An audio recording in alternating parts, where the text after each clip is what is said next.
My dear fellow listeners and viewers, today I would like to share with you the importance of being committed. It's very important. Have you ever had a situation where you've made arrangement with people?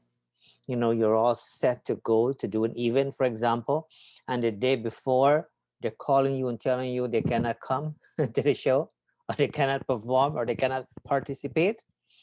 That's an example of about commitment, right? So being committed to something is so important because when you're committed to something, it really determines who you are as a person. So for example, if you invite me to speak at an event, right, and if I give you my word, whether that be verbally or in writing, then I need to be there. The only reason I wouldn't be there, or is if I die, right?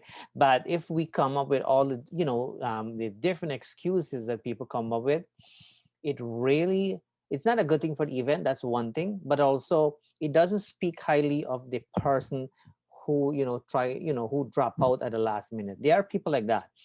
They are not committed. They just say yes, yes, yes, I'll be there. In fact, I've had people, when I communicate with them, they're saying to me, I'll see what I can do for you. If I ask somebody to participate in some of my initiative, they'll say to me, oh, I'll see what I can do, I'll do my best for you. It doesn't work like that. You have to be, when I talk about commitment, you have to know your schedule. You have to make sure that you have to check that out. You have to make sure that you are available, you don't have anything in the way. But if you know that you are expecting, some sort of, something to come up, then you need to let the person know ahead of time. So that way, the person who's organizing an event, for example, or whatever the case may be, they will know, and then they can, let you know if they can work with you along that, if they have some sort of flexibility.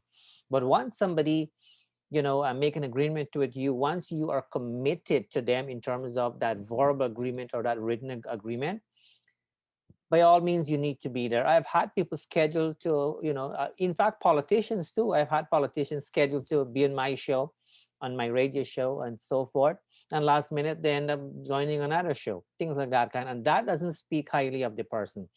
That goes to show that they're just follow along, they kind of go with the flow kind of thing, so to speak, right?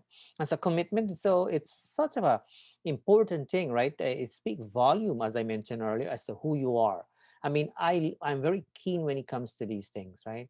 If people are committed, if we agree upon something, to work on a project together, or to, do, an interview, or to kind of, whatever, meet for coffee and so on.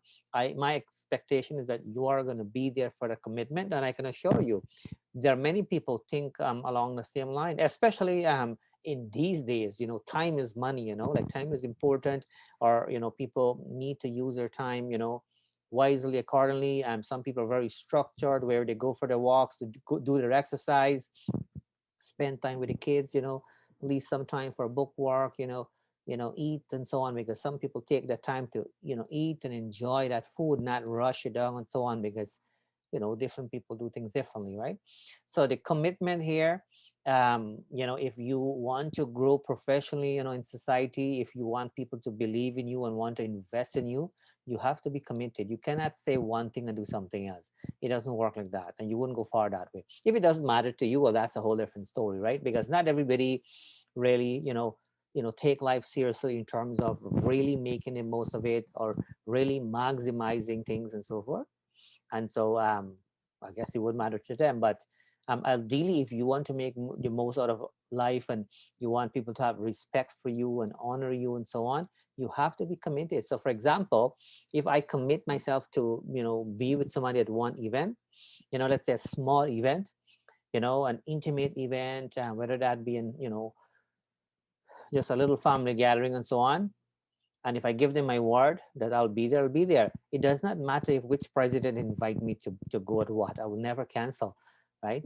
Because I value, every person, um, time, and and especially if somebody think to invite me in the first place, I honor that, right?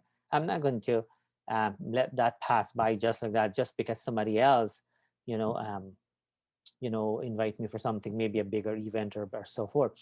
Um, and it's just like when you're talking to somebody on the phone. Have you ever been on a phone where you're talking with somebody and you're having a good chat, and all of a sudden they're saying to you, "Oh, sorry, I have to go. Like I have to take this call." Like I find that extremely disrespectful, by the way. Extremely disrespectful. Because if that call is important, they're going to leave the message or they're going to call back. Or there's a better way, by the way, to kind of wrap things up, and say, by the way, it was so nice talking to you. I'm expecting a call, how about, if I call you back later on? Or if you warn the person ahead of time, a little bit before you start a conversation, maybe that's a little different. But I can tell you right now, if I'm talking to somebody and and we're having this conversation, right, in the heart of that conversation, and then all of a sudden they're saying to me, "Sorry, I have to go." That's a little bit of a turn off for me. Anyways, thanks for listening. Thanks for watching. My name is Narayan Supram. Wishing you a great today, and do make sure you take commitment a priority. I'll talk to you soon.